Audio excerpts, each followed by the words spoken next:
right, mastreets social media kandogara ndichikudzaiwa zukuru kuti tiri kufambira nyaya dzacho.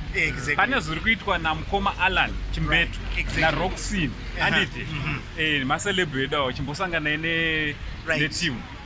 Makadini muri yeZimbabwe. This is Alan and this is mukoma Roxin and the Uncle Saint. Exactly. Sekuru wevanhu. Tirimo tufambira nyaya dzacho.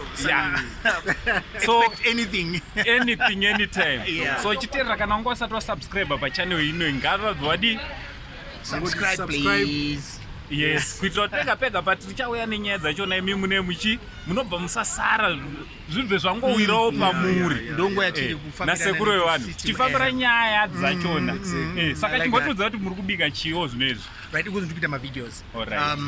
Tine inodzinodzirai mukaenda pachannel paYouTube munoiwana and akawanda ari kutera kumashore. Alright. So tichafamba nawo kuti mukoma muchizoona zvinhu zvinofamba sei. Alright, asaka zvakanaka. Garai makagadzirawo zukuru mavideos ande tinosubscribe pachannel yamukoma Alan Chimbetu inonzi chi Alan Chimbetu official.